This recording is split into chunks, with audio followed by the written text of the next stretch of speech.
जी हाँ, तो ताजा जानकारी यही मिल रही है कि सिंघू बॉर्डर के सील होने के बाद यहां पर भी लंबा जैम लग रहा है और किसान आंदोलन में 10 बजे तक की 10 बड़ी खबरें अब हम आपके सामने रखने जा रहे हैं। क्या क्या हुआ है जरा ये जान लीजिए, समझ लीजिए और उसके बाद ही सड़कों पर निकलिएगा। किसानों के दिल्ली कूच का आज दूसरा दिन है।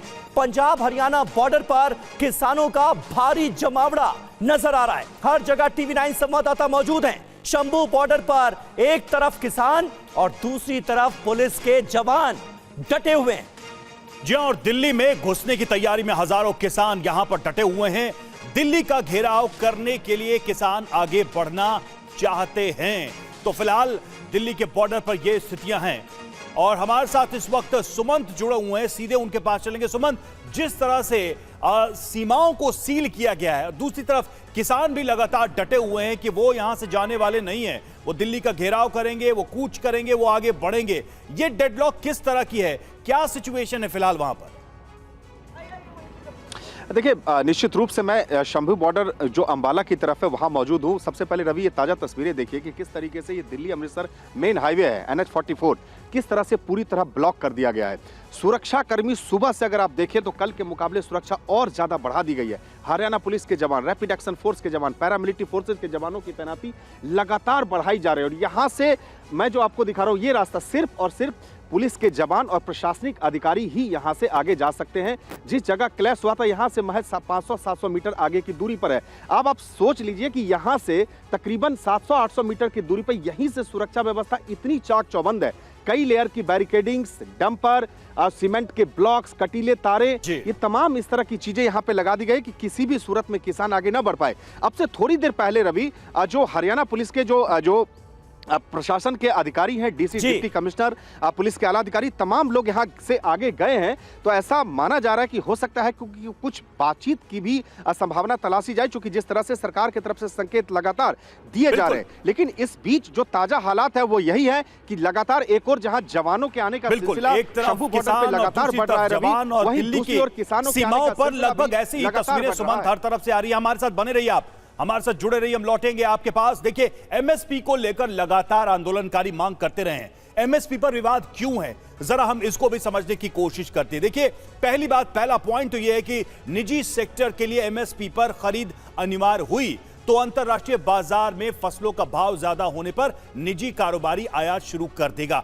एक तो ये चिंता रही है और इसको लेकर लगातार बात की गई है। सरकार को सारी फसल किसानों से खरीदनी पड़ेगी तो अनाज के रेट के हिसाब से सरकार को 17 लाख करोड़ रुपए खर्च करने होंगे। यह दूसरी महत्वपूर्ण बात है जिसको लेकर एक डेडलॉक फंसा हुआ है।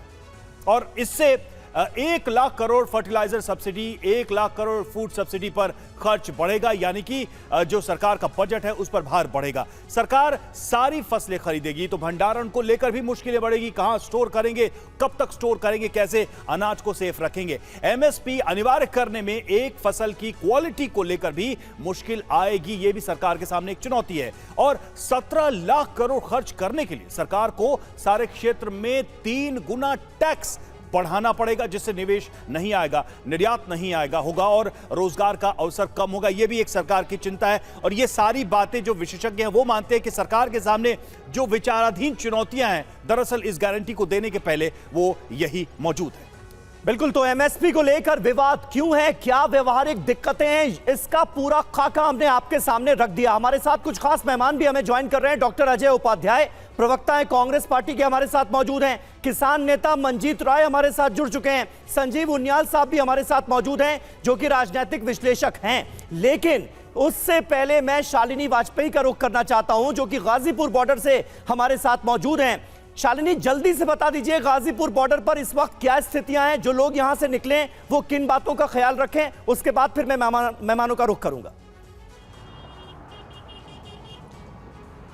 बिल्कुल समीर, मैं आपको बता दूं फिलहाल ट्रैफिक तो यहाँ पर स्मूथ हो चुका है, लेकिन एक चीज़ और है जो मैं आपको दिखाऊंगी, वो यहाँ पर सुरक्षा के इंतजाम और कड़े हो रहे हैं। और लोहे के जो कटीले तार है ना, वो अभी आए हुए हैं, वो मैं दिखा रही हूँ आपको, क्योंकि आप जो नीचे फ्लाईओवर जो है उसके नीचे तो पहले से ही तमाम इंतजाम है, और लोहे की जो वो जो कंक्रीट की जो दीवार बनाई गई उसके ऊपर लोहे के कटीले तार लगाए गए हैं। लेकिन मेरठ एक्सप्रेसवे के ऊपर भी इस तरह के तार लगाए जाएंगे। ये जो बैरिकेडिंग आप देख रहे हैं, इसके ऊपर तार लगाएंगे ताकि इसको और ऊंचा किया जा सके और कोई भी इसको यहाँ से निकल ना सके। जो स्थिति नीचे जिस तरह की सुरक्षा, और देखिए वेल्डिंग भी हो रही है यहाँ पर, मैं आपको तस्वीरें दिखाऊंगी किस तरह से जो बैरिकेडिंग है इसको जोड़ा जा रहा है ताकि ये परमानेंट लगाया जा सके। इससे लग रहा है कि और तैयारियां तेज हुई हैं, मतलब कि किसानों की आने की संभावनाएं बढ़ रही हैं। इसी वजह से यहाँ पर इतनी दिल्ली पुलिस, ठीक है, तैयारियां जोरदार यहां पर भी नजर आ रही हैं, गाजीपुर बॉर्डर पर भी। डॉक्टर अजय उपाध्याय, जल्दी से जवाब दीजिए, क्योंकि अभी थोड़ी देर पहले हमने जिक्र किया कि